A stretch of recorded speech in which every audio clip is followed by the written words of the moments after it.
E aí a gente vai agora passar para o próximo item da agenda e nós vamos trabalhar aqui juntos, né, um processo de captura de dados, processamento, transformação e limpeza, depois fazer as análises e depois chegar nas conclusões, ok? Então, vamos aqui começar dizendo que esses dados que vão ser apresentados aqui, eles foram obtidos na pesquisa de opinião que eu passei para vocês como a ficha de inscrição, em que vocês deixaram não apenas seu nome, seu e-mail de contato, mas também preencheram informações sociodemográficas e também sobre uma questão específica sobre um serviço novo do WhatsApp chamado WhatsApp. Então, essa pesquisa que vocês responderam é que está sendo utilizada como pano de fundo para a nossa demonstração da aplicação de data mining, ok? Então, primeiro passo que a gente faz aqui, quando a gente obtém, então, os dados que vão ser trabalhados, é retirar duplicidades, retirar dados inconsistentes, dados que não fazem sentido, dados que estão incompletos, que possam prejudicar a nossa análise. No nosso caso específico, havia apenas um desses problemas, que era duplicidades. Algumas pessoas, por alguma razão, acabaram registrando 2 até 3 vezes a mesma informação, então esses dados foram retirados, né, para que a gente tenha uma vez só a pessoa. Isso aconteceu, então, em 5 casos, né, que foram retirados. Outro assunto interessante da gente observar é existem a forma como você pergunta para as pessoas as coisas, que vão fazer ela responder de uma maneira mais assertiva, e existem aquilo que você precisa trabalhar na hora da estatística. Então, por exemplo, eu tinha uma mistura de dados alfanuméricos com numéricos na questão de filhos, número de filhos. Eu tinha um label nenhum filho e tinha outros como 1, 2 ou mais. Com 1, 2 ou mais eram numéricos, né? E o label nenhum filho não era numérico. Para a gente fazer uma análise correta, todos precisavam ser numéricos. Então, foi feita a troca do nenhum filho para 0 filhos, né? É que fica estranho você perguntar para a pessoa e ela responder, eu tenho 0 filhos, eu tenho nenhum filho, tá certo? Então, a gente faz ajustes desse tipo, observando que os dados têm que ter coerência na hora de fazer análise estatística. Não tem nenhum problema eles serem todos numéricos ou eles serem todos como alfanuméricos, mas eles precisam ser todos de um único padrão, senão não dá para fazer análise. Então foi feito a troca desse label. Depois foi feito também uma organização na parte de adoção do serviço do WhatsApp, né? A hipotética pergunta sobre a adoção do WhatsApp, foi feito também um resumo para que a gente pudesse, então, enxergar melhor os dados dentro daquela frase toda que estava lá, que vocês responderam. Ficou, então, a gente vai mostrar mais adiante como que a gente conseguiu resumir isso. O Estado Civil também tinha uma opção de outros, e a pessoa podia escrever o que ela achasse mais adequado para o Estado Civil. Isso também gerou uma quantidade grande de informações diferentes, que acabavam sendo muito parecidas para efeito de análise. Então, também foi feita uma redução e uma organização nessas questões. Estou exemplificando isso não porque isso é importante no nosso caso, mas porque isso é o que se faz. Organizar os dados, trabalhar com os dados para que não haja erros, duplicidades, dados que prejudiquem a análise de qualquer forma. Então, esses trabalhos todos envolvem a parte de organização e preparação dos dados para que, então, a gente possa fazer o trabalho. Tá? Aqui tem de novo um lembrete, né? Se você não fez a inscrição e acabou chegando aqui pelo link de convite do Teams, entra lá, né? bit.ly/Pacheco Data Mining, para que você registre lá seu nome, seu e-mail e possa depois receber o certificado de participação, ok? Vamos continuar então. Essas análises todas que eu vou mostrar para vocês foram feitas com um software chamado UECA. Algumas pessoas chamam de UECA, eu prefiro o ECA, que é mais próximo ao nosso idioma. Ele foi um software desenvolvido pela Universidade de Waikato, na Nova Zelândia. É um software livre, de licença aberta, pode ser baixado e utilizado livremente por qualquer pessoa, e ele que foi utilizado aqui para fazer as nossas análises, tá? Depois eu coloco esse mesmo link aqui de download na descrição do vídeo que eu vou deixar no YouTube, e vocês podem usar também para baixar, mas qualquer consulta no Google, né, o ECA Download, vocês vão chegar nesse endereço com bastante facilidade, ok? Então, usando então a nossa pesquisa e os dados colocados dentro do ECA, existe lá então aquela fase de preparação dos dados que eu já citei anteriormente, e a partir daí os dados colocados dentro do ECA produzem então análises, essas mais simples, né, praticamente só uma visão geral do comportamento dos dados, e depois aí sim a gente passa para interpretação de data mining. Então aqui, primeira pergunta, tem conta em banco, sim ou não? 81 pessoas responderam sim, 9 pessoas não. A gente percebe então aqui que temos uma base de 90 pessoas participando da nossa pesquisa, ok? 90 é um número bom para a gente fazer as nossas análises. Ele não é representativo de uma população, né? A técnica de amostragem precisaria ser trabalhada para fazer uma pesquisa de verdade que possa realmente levar uma empresa a uma conclusão, mas para efeito de trabalho aqui, de exemplificação do data mining, 90 é um número bastante suficiente para conduzir o nosso trabalho, ok? Então, temos aí 81 pessoas da nossa amostra, tem conta em banco, 9 não tem conta em banco, não são usuários do sistema financeiro formal. Em termos de gênero, 33 pessoas do gênero feminino, 56 do gênero masculino e um prefiro não responder sobre o seu gênero. Temos aqui sobre o estado civil, casado, vive com companheiro, 23 pessoas, solteiros, 63 e divorciados, 4 pessoas. Okay? Então, temos aqui uma maior incidência, né, de pessoas solteiras, temos aqui uma incidência maior de pessoas do gênero masculino, temos aqui uma incidência bem maior de pessoas que têm conta em banco. Continuando aqui, número de filhos, né? Esse gráfico não é do ECA, né? Porque a apresentação no ECA não estava muito legal. Eu trouxe para o Excel para complementar a visualização. Nós temos aqui 0 filhos, né? A parte azul, quase 3 quartos do total, né? Eu diria ali uns 2/3, tranquilamente. Um filho, a parte mais próxima ali do vermelho, e 2 filhos, a parte do amarelo. Ninguém tinha mais de 2 filhos na nossa amostra, tá? Então, 0 filhos é a maior parte das pessoas, seguido de 1 filho e poucos com 2 filhos. Sobre, nossa, eu acho que eu errei aqui, coloquei de novo conta em banco, não era para vir. Utiliza meios digitais para acessar essa conta?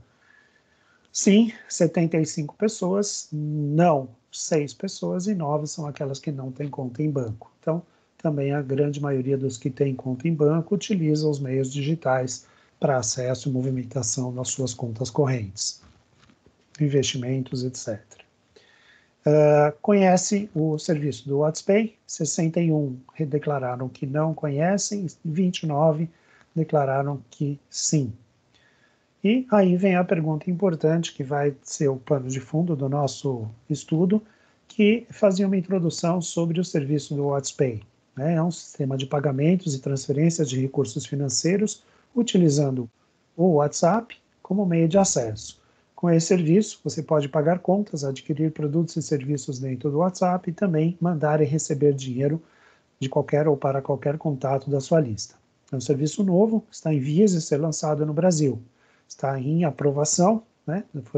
Chegou-se a colocar no ar há um tempinho atrás, depois ele foi retirado por questões legais, foi feita análise no CAD, né, no órgão que regulamenta a livre concorrência, foi dado parecer favorável, está em análise agora no Banco Central, e assim que o Banco Central, então, fizer a liberação, a gente tem o serviço lançado aqui no Brasil como mais uma maneira de pagamento, semelhante a um PicPay, semelhante a um outro meio de pagamento eletrônico que a gente já conhece. A diferença é que ele está dentro de uma ferramenta que a enorme maioria de nós temos e usamos continuamente, que é o WhatsApp. Eu acho que isso é um diferencial bastante grande, importante, que vai causar alguma mudança grande aí no mercado, né? Por isso que eu trouxe esse assunto para a gente discutir aqui. Então, no futuro, esse serviço também poderá ser ampliado para transações internacionais, o que é bastante interessante também dentro de um cenário aí de transações financeiras internacionais, ok?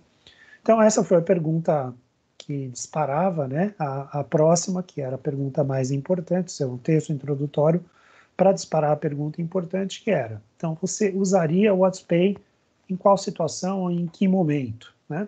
Então, sim, todas as perguntas possíveis, né, eram sim, mas, bom, primeira pergunta seria aquele mais imediatista, né? Sim, assim que for lançado, né, pois quero ser o primeiro a estar, né, à frente de todos. Ou aguardaria umas semanas, esperaria aí ver as pessoas utilizando para sentir um pouco mais de segurança.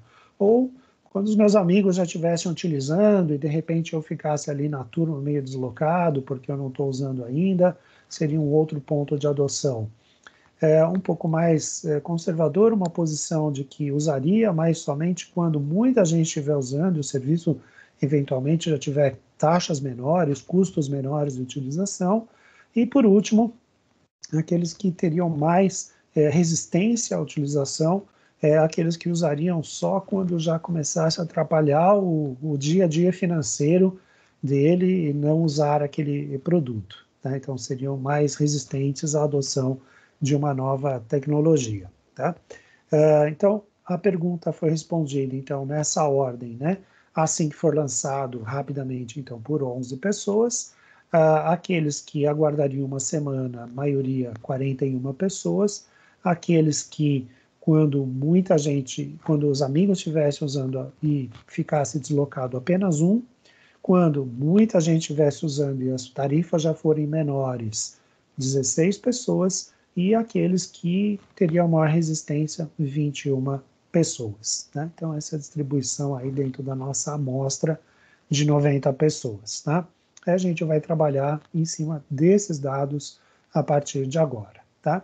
Então, nossos dados, nosso estudo comparativo vai ser baseado no modelo criado por Rogers em 2003, que trabalha, então, com o assunto difusão da inovação, né? Como que uma inovação é colocada no mercado e como que ela é adotada pelos clientes, pelos usuários dessa inovação. Tá? Então, esse modelo do Rogers é bastante conhecido, bastante utilizado, e nós vamos olhar, né, espelhar o nosso resultado nesse modelo do Rogers para tocar as nossas análises, conduzir as nossas análises, ok?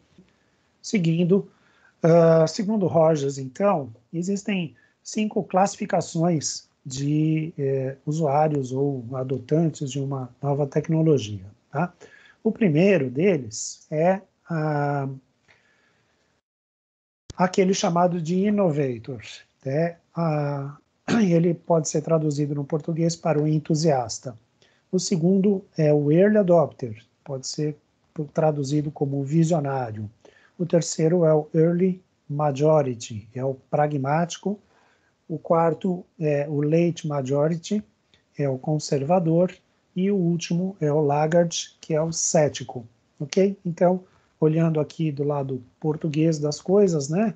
Nós temos um entusiasta, que é aquele que sai logo comprando, adquirindo, aderindo a um novo serviço imediatamente. O visionário é aquele que percebe que aquilo é importante, mesmo que não tenha muita gente usando. O pragmático é aquele que vem em seguida, que só entra quando muita gente já estiver utilizando. O conservador é aquele que ainda demora um pouco mais para adotar. E o cético é aquele realmente mais resistente à inovação, à nova tecnologia. Tá? Então, as perguntas que foram feitas foram colocadas dentro desse modelo, né? Então, está aqui no lado direito, né, as 5 perguntas classificadas de acordo com essa classificação do Rogers. E aí, esse é o trabalho de resumo que eu comentei anteriormente, né? Então, assim que a gente faz a correspondência entre essas duas colunas, a gente passa a ter os nomes resumidos de Innovator, Early Adopter, Early Majority, Late Majority e Laggard, ao invés de ter a frase inteira ali na nossa análise, ok? Mas o significado, o importante para nós é esse, né? Ele vai do mais inovador, né, o entusiasta, até aquele que demora mais para adotar uma tecnologia ou uma inovação no mercado, beleza? Então, seguindo aqui no nosso trabalho, né, esse é o resumo, né, o Innovator, então 11 pessoas, o Early Adopter 41 pessoas, o Early Majority 1 pessoa, Late Majority 16 e o Laggard 21 pessoas. Essa seria a distribuição dentro do nosso público de adoção dessa tecnologia. Tá bom, então beleza, eu tenho lá 90 pessoas, imagine que essa amostra fosse representativa de uma determinada população, de uma cidade, estado ou país, e agora eu sou então a pessoa responsável por uma estratégia de comunicação e venda desse serviço. Eu sei que 11 desses 90, então 12, 13% dessas pessoas são os innovators. É por eles que o mercado começa. É eles que são os caras que vão lá ficar na fila, ser o primeiro a comprar, para sair na foto, o primeiro cara que tem o produto que comprou, que está na mão, que está na, né, crista da onda. Beleza? Então eu preciso começar a vender por esses caras. Quem são eles? Eu sei que são 11, mas quem são? Eu tenho, claro, o nome desses 11 dentro da nossa amostra, mas a minha empresa não funciona só com 11 pessoas. Ela funciona com 10%, 12% do mercado. E eu preciso saber que características essas pessoas têm, que características elas me informaram na minha pesquisa, que sejam capazes de mostrar onde elas estão, que pessoas são essas, quais são as características que definem essas pessoas, para que eu possa então ir ao mercado, focar nas propagandas, no trabalho que eu vou fazer de mídia, para chegar nessas pessoas de uma maneira certeira, né? Para que eu não precise fazer investimentos grandes ou às vezes desnecessários, sem conhecer exatamente o perfil das pessoas que eu preciso, né? O perfil das pessoas que eu estou buscando. Bem, chegamos então ao ponto do data mining, onde nós vamos então usar as técnicas possíveis, né, algumas técnicas para tentar entender quem são essas pessoas. Então, nós vamos usar 3 técnicas de mineração de dados, né, a tradução do data mining para o português, mineração de dados, que são as técnicas mais conhecidas, né? A primeira delas chama-se associação, em inglês, Inueca Associate. A segunda técnica é classificação, em inglês, Inueca Classify. E a terceira técnica, agrupamento, em inglês, cluster, ou clusterização, aportuguesado. No ECA também aparece lá como cluster ou clustering. Okay? Então, essas são as técnicas mais comuns, mais importantes, mais utilizadas dentro da mineração de dados, e a gente vai tentar mostrar um pouquinho aqui sobre elas. A primeira delas, o associate ou associação. Ela faz, então, um trabalho de buscar relacionamento entre itens, incluindo alguma inferência de implicação. O que significa isso? Por exemplo, eu vou lá numa padaria ou num pequeno mercado, faço uma análise e dessa análise observo que quem compra pão e leite também compra achocolatado. Então, essa setinha que está aqui no meio, entre o pão e leite e o achocolatado, significa que quem costuma levar pão e leite também leva achocolatado. A linha de baixo, quem compra pão e margarina também compra geleia.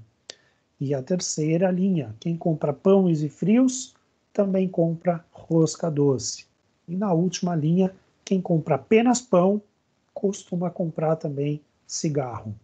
Então, feita uma análise de várias notas emitidas para clientes dessa mercado ou dessa padaria durante um tempo, alguém estudou isso por essa técnica de associação e pôde chegar nessa inferência de implicação. Quem leva pão e leite também leva chocolatado, pão e margarina leva geleia, pão e frios leva rosca e apenas pão leva cigarro. Com esse conhecimento, é possível, então, que a pessoa que está atendendo esse cliente, ao perceber que ele compra pão e leite, ofereça o quê? Geleia, rosca, cigarro? Não, achocolatado, porque é o mais comum das pessoas que levam pão e leite levarem também achocolatado para esta padaria, o mercado, para o seu negócio, para a sua área de atuação, né? Não significa que no mundo todo, em qualquer lugar, pessoas que compram pão e leite também compram achocolatado. Cada empresa tem o seu nicho, os seus clientes, o seu público-alvo. Neste exemplo, né, seria adequado oferecer o achocolatado também para quem está levando pão e leite. Já para quem leva pão e pede a margarina, ofereça a geleia. Não vai levar a geleia hoje? O senhor não está esquecendo de levar a geleia? Posso sugerir uma geleia que está em promoção? Uma geleia ótima que acabou de chegar, natural, etc. Para quem compra pães e frios, ofereça a rosca doce quentinha, fresquinha, que acabou de sair. E para quem leva apenas pão, vai pagar o pão no caixa, o caixa reconhece aquilo, comprou só pão. Está esquecendo de levar o cigarro de hoje? E isso faz com que as vendas aumentem muito, porque às vezes a pessoa esquece de comprar. E quando você oferece isso, a pessoa então, além de efetuar a compra, ainda vê aquilo como um ato de empatia, porque você está ajudando a pessoa a fazer a compra correta dela, a levar aquilo que ela gosta, ou que a sua família goste. E isso vem, um exemplo muito clássico disso, né, que vocês podem encontrar facilmente, é sobre a associação das fraldas com a cerveja, que é um caso emblemático do Walmart na década de 70 ou 80, em que uma análise dessas permitiu perceber que as pessoas que iam ao mercado comprar fraldas, que eram tipicamente americanos, homens jovens com filhos pequenos, também levavam cervejas, porque era o perfil dele como consumidor comprar cerveja, não tanto como comprador de fralda. Mas quando a esposa ligava para ele e pedia para ele passar no mercado e levar mais fralda para casa, aí ele percebia que aquele comprador era o comprador da cerveja. Só que a fralda está na área de higiene, de bebês, e a cerveja estava lá do outro lado do mercado. E às vezes o cara não levava a cerveja, levava só a fralda. E aí eles perceberam essa associação entre os dois produtos e começaram a colocar os engradados de cerveja ao lado das fraldas. E com isso, a pessoa que ia lá, que gostava da cerveja, pegava a fralda numa mão, a cerveja na outra e ia feliz para o caixa. Isso aumentou coisa de 30% ou 40% a venda dos dois produtos nesse mercado. E isso foi levado para o mundo todo, ou seja, esse caso foi aplicado, né, nas lojas do Walmart do mundo inteiro. Você imagina o que é você aumentar 30% de venda de um único item, ou de dois itens no caso, só por uma associação, né? O cara que percebeu isso aí devia ter ficado rico, né? Deveria no sentido de que ele merecia, né? Ter ficado rico por essa sacada. E dali para diante a gente percebe então quanto a gente pode fazer associações entre produtos e melhorar o resultado das empresas, tá? Então essa é a primeira técnica, a de associação. Aí rodando dentro do ECA, né? A gente tem ali o ECA Associations, o método a priori, é um método dos mais conhecidos, né? Dos mais importantes para esse tipo de técnica. Rodando, então, ele trouxe ali um pouquinho da tela de apresentação, né? 90 instâncias, né? Que foram julgadas ou trabalhadas, com 5 atributos. Foram retirados os atributos numéricos para essa análise, porque eles acabavam atrapalhando a nossa análise, então ficaram apenas os 5 atributos ali embaixo. Conta em banco, usa meios digitais, usaria o WhatsApp, gênero e estado civil. E ele trouxe ali com um intervalo de confiança, né, de certeza ou de qualidade dos dados de 90%, e rodou isso em 14 ciclos, né, em 14 tentativas de melhorar o algoritmo, e ele trouxe para a gente este resultado aqui. As 10 melhores regras encontradas de associação estão aqui, e eu coloquei ali aquele símbolo da setinha marcado ali em amarelo, para que fique um pouco mais claro da gente ver o que é a causa e o que é o efeito, né? e ver se a gente pode extrair alguma coisa daí. Bom, primeira regra, a mais importante para a análise que foi feita pela ferramenta. Quem utiliza meios digitais para essa conta, sim, usaria o WhatsApp como early adopter, né, aqueles iniciantes, não os innovators, né, mas o que vem logo depois, a segunda categoria, significa que tem conta em banco, sim. Ou seja, não me traz muita informação útil, né? Vamos para a segunda. Quem utiliza meios digitais para acessar essa conta, sim, e gênero feminino, sim, também tem conta em banco. Também não me ajuda muito.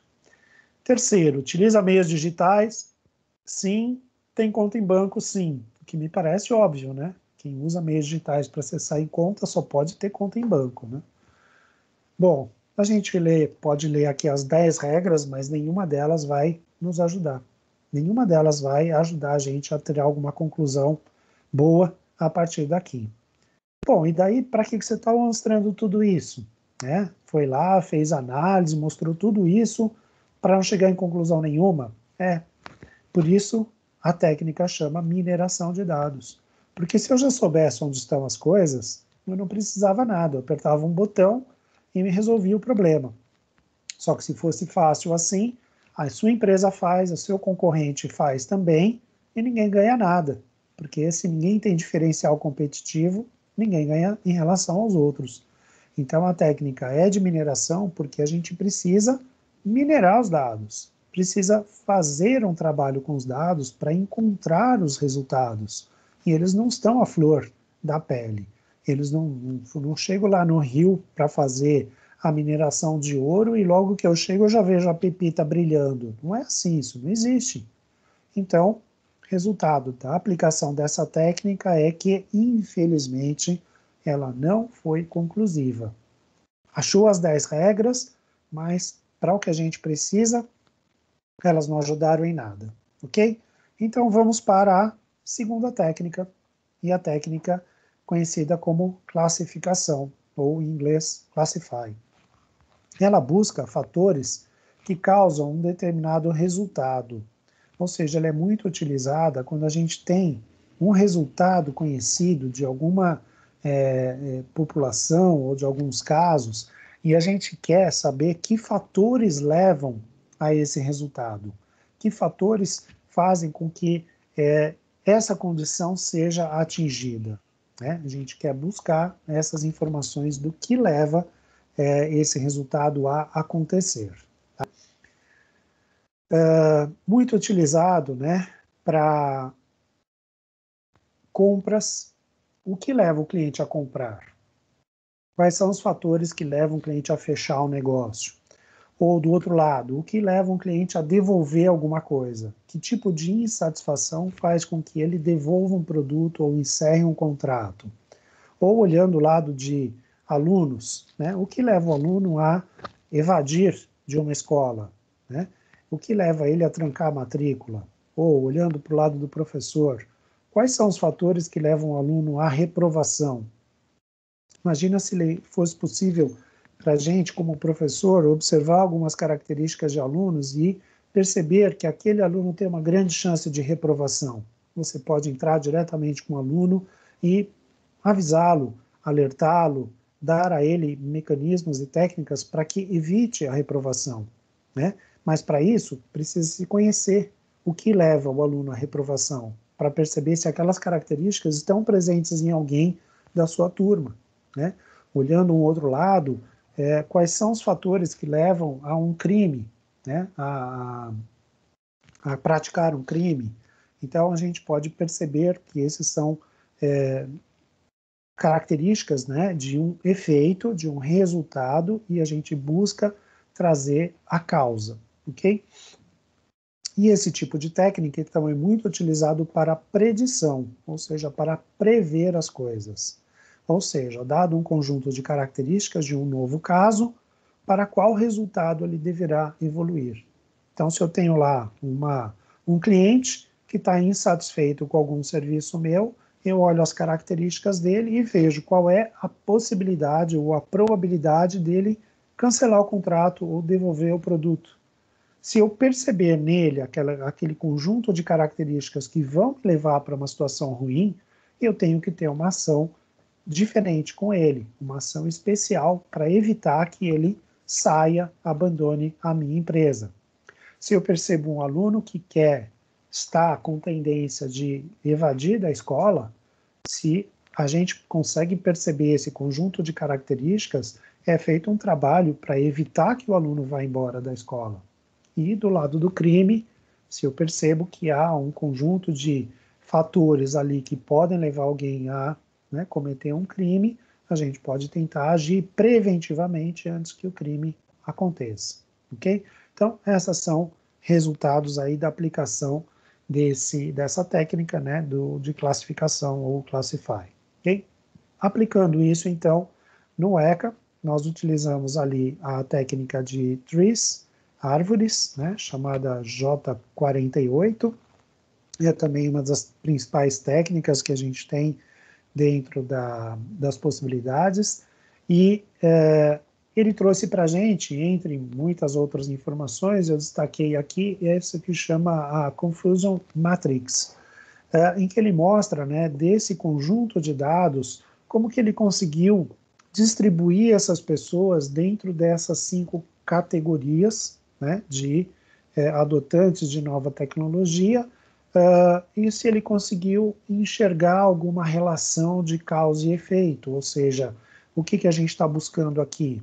Quais são as características que levam a pessoa a ser um innovator, ou quais são as características que levam a pessoa a ser um laggard, né? Pegando aí os dois extremos. Quais são as características que levam a pessoa ao resultado de ser, né, o primeiro que adota a inovação? Ou, do outro lado, quais são as características que levam aquela pessoa a ser os últimos a adotar uma determinada tecnologia, tá? Então, tentando utilizar essa técnica para isso, a gente observa nessa matriz, né, o seguinte: a letra E, ali, a coluna da letra E, né, que representa o Early Majority, ela está com 0 em todas as 5 linhas. Isso significa que ele não conseguiu encontrar nenhuma característica que colocasse as pessoas dentro dessa categoria. E só por causa disso, ela já seria insuficiente para a gente tomar algum tipo de análise, porque imagine que se eu tenho 5 categorias de clientes para entender desses clientes e eu só consigo entender sobre 4, não me adianta, não é suficiente, falta uma categoria, tá? Ainda assim, é possível a gente obter um relatório, já que a gente falou que está usando uma técnica de árvore, esse relatório ele mostra exatamente essa informação no formato de uma árvore que tem a sua raiz em cima, né, e vai descendo então. E uma interpretação dessa árvore poderia ser: o primeiro grande divisor de águas lá em cima é o estado civil. Do lado esquerdo nós temos os casados, do lado direito os solteiros e mais à direita os divorciados. Olhando para o lado esquerdo, os casados, nós temos um segundo divisor de águas que é o gênero feminino para o lado esquerdo, masculino e prefiro não dizer para o lado direito.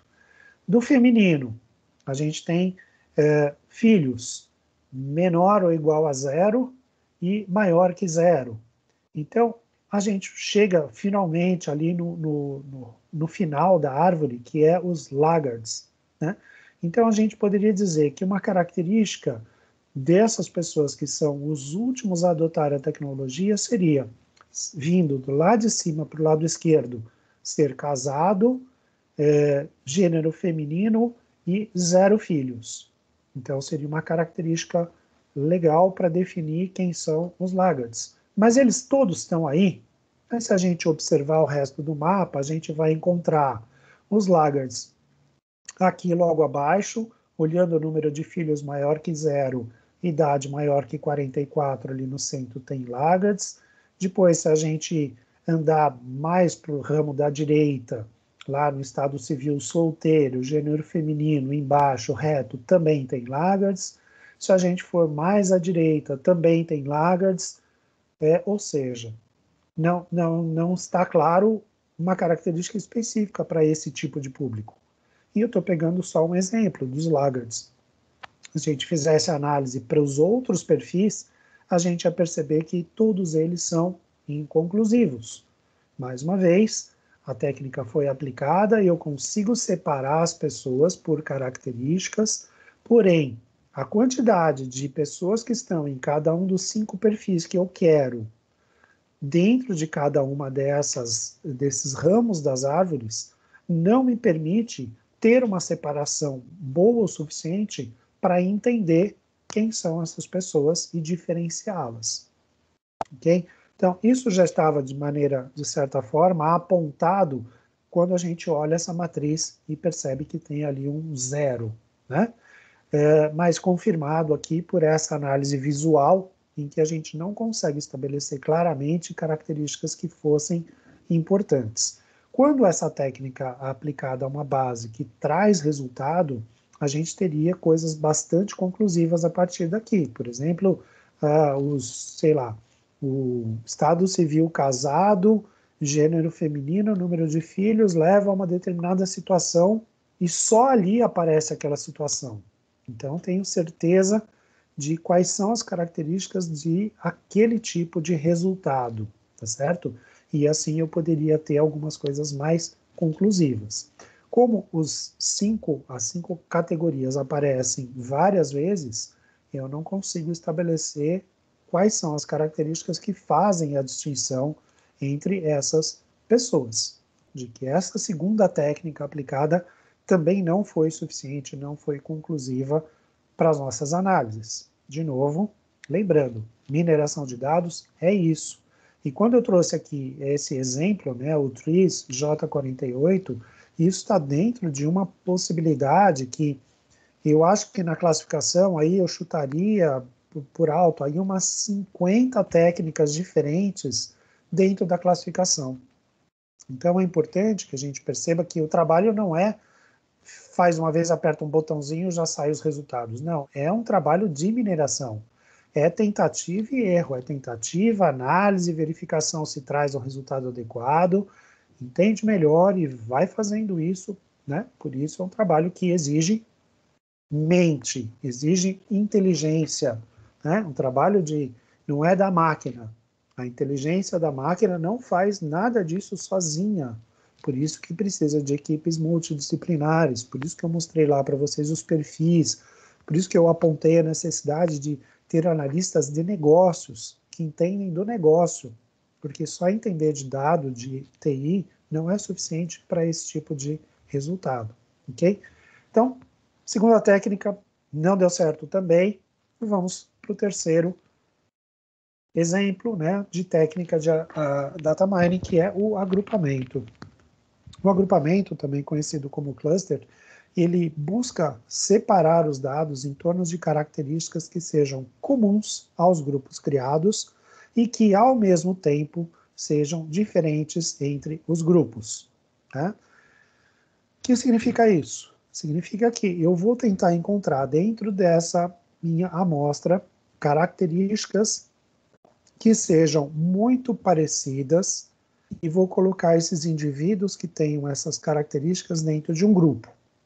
Vou pegar outras características que sejam indivíduos muito parecidos entre si e vou montar outro grupo.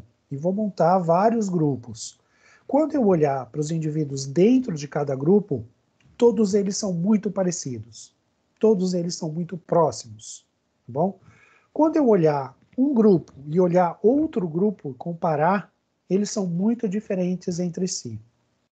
Imagine que uma característica fosse faixa etária. Eu vou agrupar as pessoas que têm entre 17 e 20 anos. Lá no outro grupo, eu tenho as pessoas que têm mais de 40 anos. Quando eu olho todos que têm 17 a 20, todos eles são muito parecidos. Têm os mesmos gostos, se vestem da mesma maneira, etc. e tal. Quando eu olho os de 40, também é a mesma coisa. Eu percebo que eles se vestem da mesma maneira, têm os mesmos gostos, as mesmas manias, etc. e tal. Beleza, então dentro de cada grupo, todos são muito parecidos. Agora, quando eu comparo o grupo de 17 a 20 com o grupo de mais de 40, eles são muito diferentes entre si. E é essa busca que o cluster faz. Ele busca identificar que características são essas que coloco as pessoas dentro de grupos e, ao mesmo tempo, diferencia claramente os grupos. Tá bom? É essa a ideia do agrupamento. Essa técnica é muito utilizada para entender comportamentos e segmentar mercados e clientes.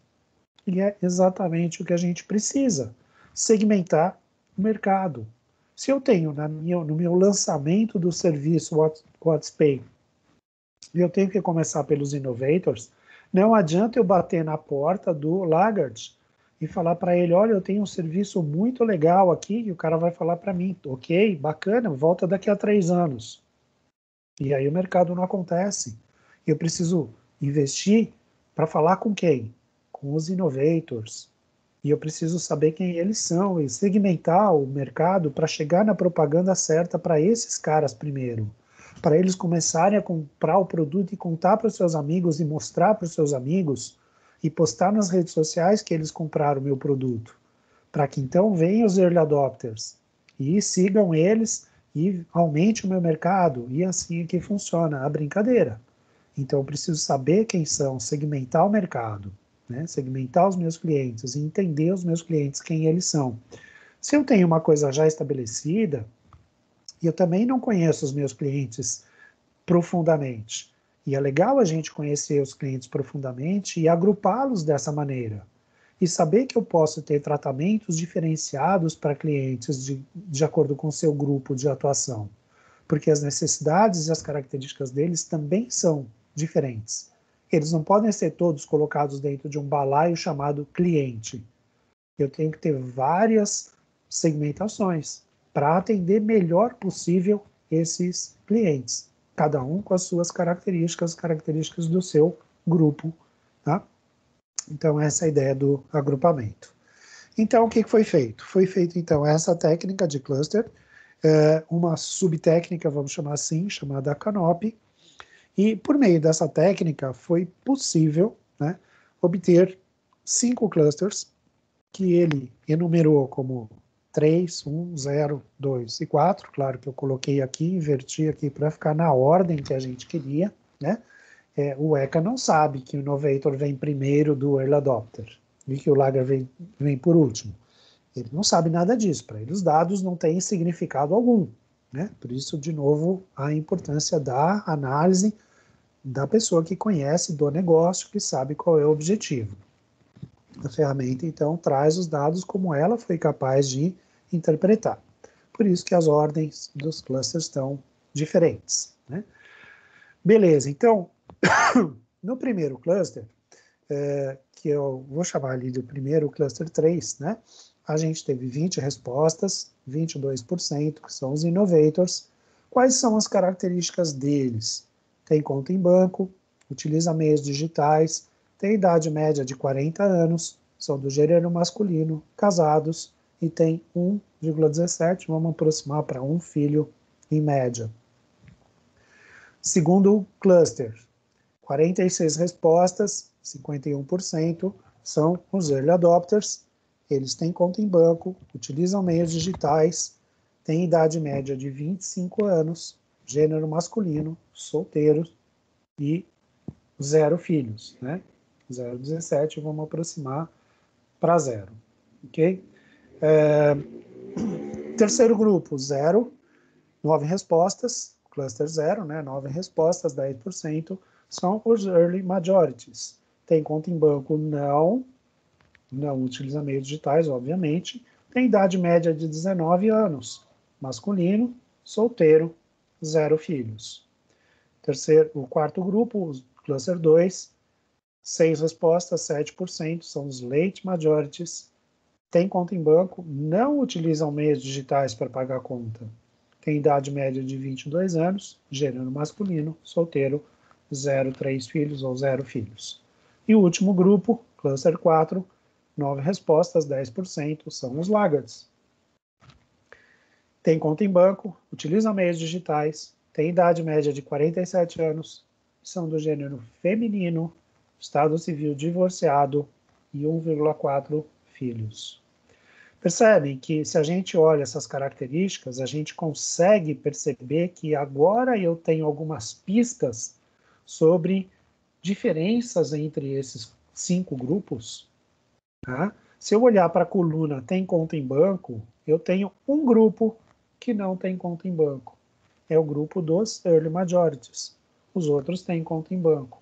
Quando chegar na hora de falar com esses caras, eu sei que eu devo fazer algo que vai buscar uma população que está fora do mercado financeiro formal. E eu tenho que sair do mercado financeiro formal para encontrar essas pessoas. Okay? Eu sei que eles são jovens, que têm idade média de 19 anos. Entre as 5 grupos, é a menor faixa etária. Talvez por eles ainda estarem fora do mercado financeiro, eles têm poucas necessidades de transações financeiras, eles estejam fora e por isso eles apareceram aqui como os adotantes tardios. Ok? Se eu olhar para o Estado Civil, eu tenho ali um grupo específico que são os divorciados. Eles estão no último grupo, são os laggards, né? Também é uma característica do laggard que só apareceu para eles que são gênero feminino. Então, isso quer dizer que não tem ninguém do gênero feminino nas outras classes? Não, tem, claro que tem gênero feminino nas outras classes, mas quer dizer que essa categoria se define melhor quando eu estou falando com indivíduos que são do sexo feminino, que são divorciados, que têm a maior idade média entre todos esses grupos, que tem conta em banco, utiliza meios digitais. Ok? Então, isso são as análises que a gente pode fazer para entender melhor cada nicho, cada tipo de cliente que a gente deve atuar. Então, que campanha eu vou lançar para começar o meu produto? Que público eu vou atrás? Vou lá no Google comprar uma campanha, um AdSense, e vou comprar para que faixa etária? Opa, mas eu não preciso ir no Google, eu sou o Facebook, né? Eu sou o WhatsApp, então eu sou da empresa Facebook, né? Se eu sou o Facebook, eu tenho essas informações com os meus usuários, tanto de WhatsApp quanto de Facebook. Agora, eu vou sair disparando para todo mundo? Vou atrapalhar a vida de todo mundo mandando mensagem? Não. Eu vou focar naqueles caras por onde eu quero começar o mercado. São lá os innovators. Pego a característica dele, identifico quem são os clientes meus, usuários das redes sociais que eu administro, que estão dentro dessas características e, boa, para eles eu mando a informação. A chance de sucesso é muito maior do que se eu mandar primeiro para outro grupo. Depois, eles vão me ajudar a vender o produto. Eles são os divulgadores, os influenciadores, os caras que vão fazer com que o mercado também tenha um crescimento natural, sem que eu precise gastar dinheiro em investimento, em publicidade, sem que eu precise atrapalhar a vida de ninguém mandando informação que não é útil ou que a pessoa não gostaria de receber. Ok? Então, com essa terceira e última técnica, a gente chega, então, num resultado plausível, num resultado viável, que, utilizado as técnicas de data mining que eu expus aqui, as 3 grandes técnicas, a gente chegou na técnica de cluster como sendo adequada, suficiente e plausível para ser utilizada. E agora sim, a gente vai então na tomada de decisão. Aquilo que eu mostrei na tabela anterior está aqui apresentado só de uma maneira um pouco mais bonita, né? Talvez para um relatório de apresentação para o seu cliente ou para o seu chefe, né? Você colocaria de uma forma mais legal, assim. E aqui, basicamente, são as características que você pode ter como sendo diferenciadoras entre os diferentes grupos, ok? Então, a partir daquelas técnicas todas, né? Então, lembrando do nosso comecinho hoje, nós começamos lá pegando uma planilha com com mais de 90 informações, começamos a limpar as informações que não eram adequadas para a gente, depois a gente arrumou os dados, colocou eles no mesmo tipo de dados, depois a gente trouxe para dentro do ECA, a gente olhou as características sociodemográficas para conhecer o nosso público, e depois a gente, então, entrou na técnica do data mining, as técnicas de mineração, e fez a primeira, não deu certo, fez a segunda, não deu certo, fez a terceira, e aí a gente conseguiu trazer algum resultado plausível, alguma coisa importante que ajude a gente a chegar nessas pessoas, tá certo? Então, Agora eu posso passar isso aqui para um cliente, para um chefe, para um contratante e dizer, olha, você quer conhecer teu produto, né? Teu cliente, teu mercado funciona dessa maneira. Você quer falar com os innovators, você vai atrás de pessoas que têm conta em banco, utilizam meio de pagamentos digitais, que têm em média 40 anos, são homens casados com um filho em média, né? Então, vai atrás dessas pessoas. Agora, você quer, depois que já ganhou o mercado com eles, a sua segunda leva de propaganda vai focar nos caras que já são mais jovens.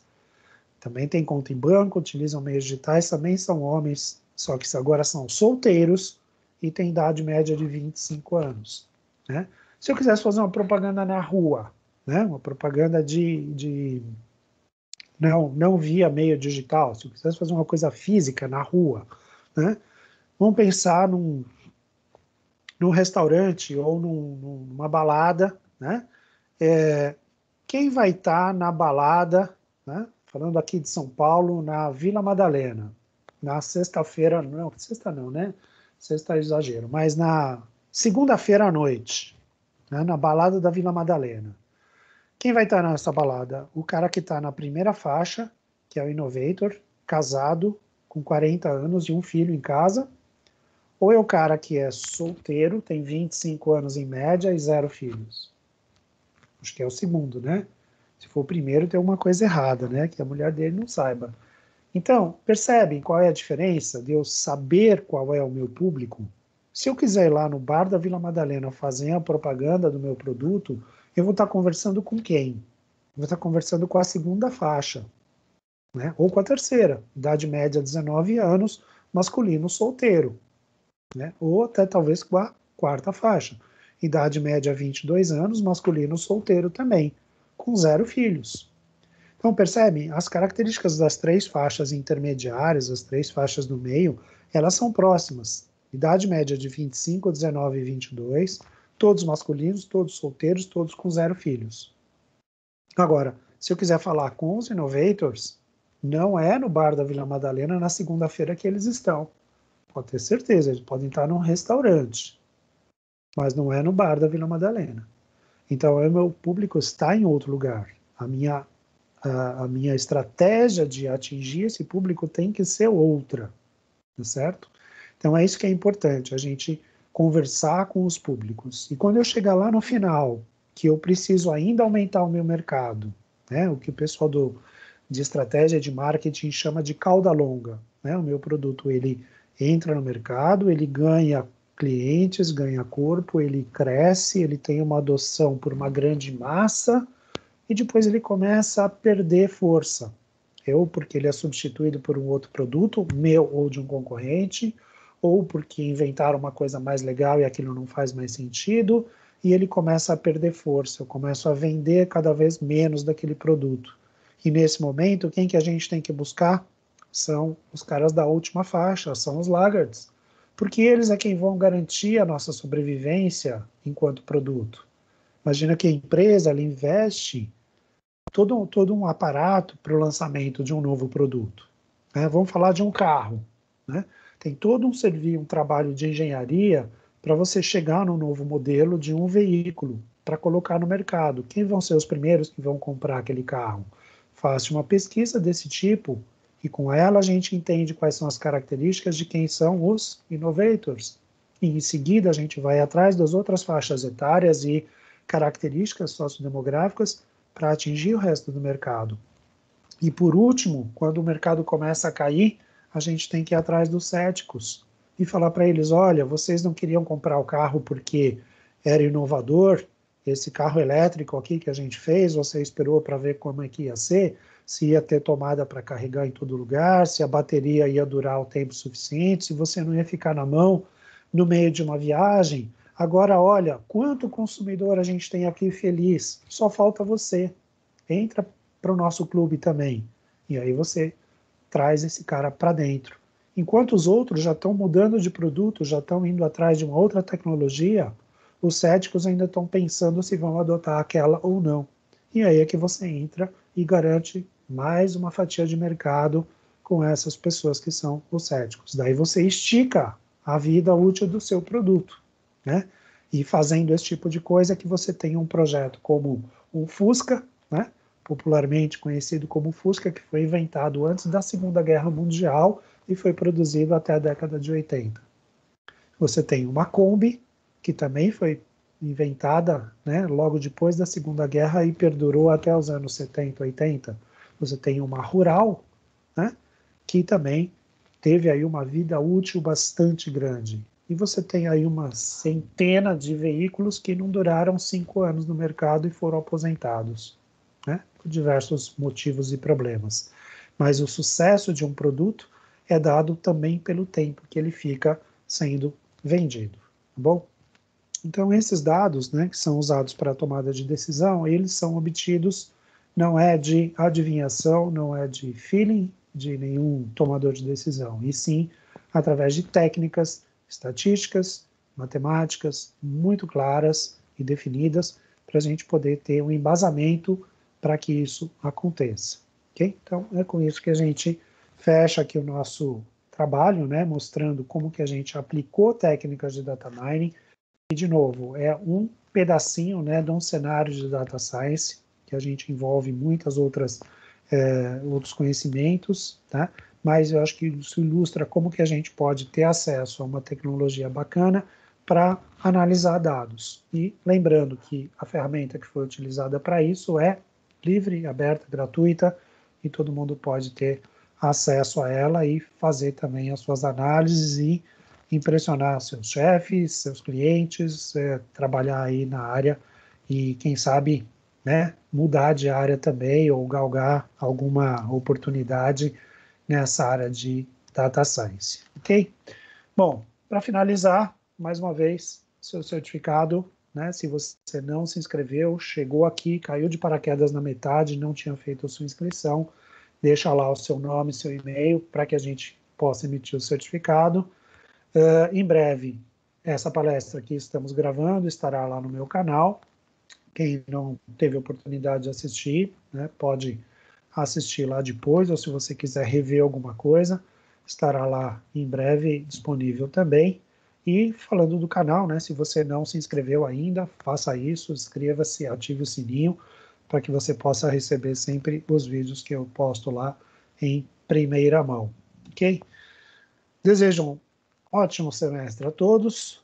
Quem vai ser meu aluno na próxima semana, nas disciplinas de probabilidade estatística na unidade Marte, segunda noite, algoritmos de estruturas de dados avançadas em Marte, terça noite, análise das demonstrações contábeis em Marte, quarta noite, gestão de projetos de software em Osasco, quinta noite, algoritmos e programação estruturada em Osasco, sexta matutino, e lógica e matemática computacional em Osasco, sexta noite.